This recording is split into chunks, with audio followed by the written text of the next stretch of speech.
بسم اللہ الرحمن الرحیم۔ مشکات شریف کا آج درس نمبر 18 ہے اور کتاب الایمان کی حدیث نمبر 17 اس کو آج ہم ذکر کریں گے۔ ابو سعید خدری رضی اللہ تعالیٰ عنہ اس حدیث سے پاک کو روایت کرتے ہیں۔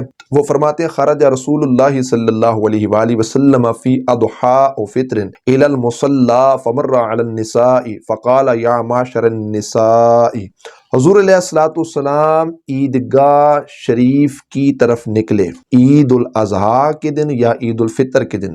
یہ راوی کو اس میں شک ہے کہ بقر عید تھی یا عید الفطر تھی۔ عیدگاہ جب تشریف لے گئے نا، فمر علی النساء، حضور علیہ السلام عورتوں کی جماعت سے گزرے۔ فقال یا معشر النساء، حضور علیہ السلام نے فرمایا اے عورتوں کی جماعت، اے عورتوں کا گروہ، تصدقنا، تم خوب صدقات و خیرات کیا کرو۔ فإنی اریتکن اکثر اہل النار، کیونکہ بے شک مجھے دکھایا گیا تم دوزخ والیاں ہو۔ دو باتیں یہاں، ابتدائی اسلام کے اندر خواتین مساجد کی طرف جاتی تھیں، باقاعدہ نماز کا انتظام و اہتمام وہ مساجد میں ہی کرتی تھیں۔ بعد ازاں اس کو منع کر دیا گیا۔ امام طحاوی کہتے ہیں اس وقت چونکہ اسلام تھا نیا نیا، اسلام کے روب دکھانے کے لیے کافروں کو مردوں کے ساتھ خواتین بھی مساجد کا رخ کرتی، وہاں جا کر نماز ادا کر، تاکہ پتہ چلے بھی ان کی تعداد مسلمانوں کی بہت زیادہ ہے، کافر پر تاکہ روب ہو، دبدبہ ہو مسلمانوں کا۔ اور دوسری وجہ یہ ہے کہ اس وقت دور تھا امن کا، مطلب جس طرح آج صورتحال ہے نا، اختلاط، مرد عورتوں کا اکٹھا ہو جانا، پھر گندے وصف سے خیالات، تصورات، خواہش نفس، غلبہ شیطانی، یہ اس وقت نہیں تھا۔ ابتدا تھی نا اسلام کی، ابتدائی اسلام کے اندر یہ معمولات تھے، تو بعد ازاں پھر اس کو منع کر دیا گیا۔ اب تو الحمدللہ اسلام ہر طرف پھیل چکا ہے، لہٰذا اب کسی لحاظ میں عورت کو مسجد کی طرف جانے کی اجازت نہیں ہے۔ اور جو صورتحال موجودہ دور میں چل رہی ہے، اختلاط کی، مرد کا تصور سوچنا، ان کی طرف خیال کرنا، بد نظری کرنا، بے حیائی، فحاشی اور ریانی، تو اس وجہ سے تمام علماء اس بات پر متفق ہیں کہ اب کسی صورت میں عورت جو ہے وہ مسجد کی طرف نہیں جا سکتی، بل اپنی جو نماز ہے وہ گھر کی چار دیواری کے اندر ہی ادا کرے گی۔ حضور علیہ السلام نے فرمایا تم خوب کیا کرو صدقہ و خیرات کیا کرو۔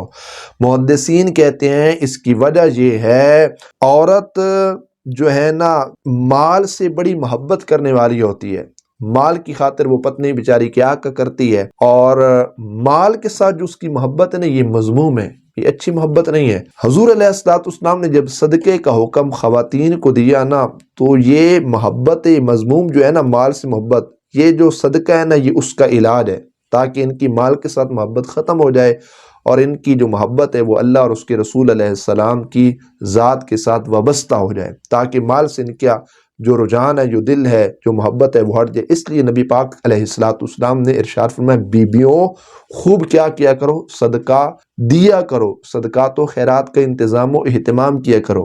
اب تو بڑا آسان ہو گیا ہے، وہ باکس ہیں چندے والے، تو وہ بالخصوص گھروں میں تقسیم کیے جاتے ہیں خواتین کے لیے، تاکہ وہ کچن میں رکھیں، بچوں سے جو وہ سودا سلف منگائیں، جو پیسے بچ جائیں اس کو اس باکس کے اندر ڈال دیے جائیں، پھر مہینے کے بعد غریبوں، یتیموں میں یا کسی مدارس میں ان کو جمع کرا دیے جائے۔ تو یار ایک بہت اچھا سلسلہ ہے، اس میں مطلب ایک ترغیب ہے، تاکہ خواتین اپنا پیسہ جو ہے اس اعتبار سے اللہ رب العزت کی راہ میں دیتے جائیں۔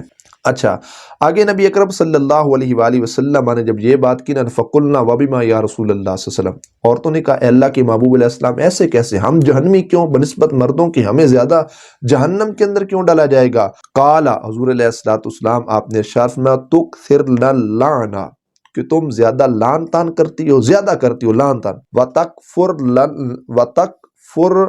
الْعَشِيرَ، اور تم خامند کی ناشکری ہو، وہ بیچارہ جو بھی کما کر لائے تم کبھی بھی اس کی کمائی پر راضی نہیں ہوگی۔ اور آگے سرکار نے فرمایا ما رأیت من ناقصات عقل ودین اذهب للب الرجل الحازم من احد۔ حضور علیہ السلام نے فرمایا تم سے بڑھ کر کوئی کم عقل، دین پر کم عقل مند آدمی کی مت کاٹ دینے والی حضور نے کہا میں نے نہیں دیکھی۔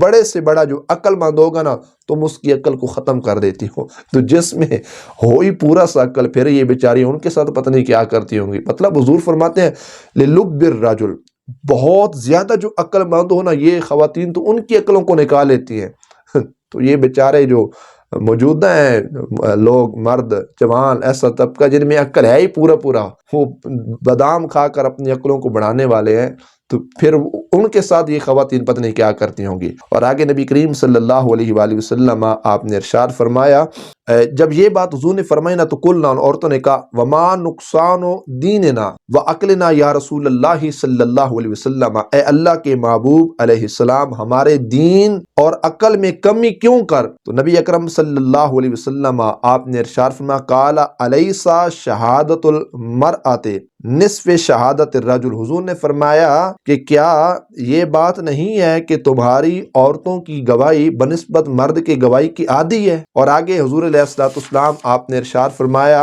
قلنا، انہوں نے کہا، عورتوں نے کہا، بلا، جی جی کیوں نہیں، واقعی ایسا ہے۔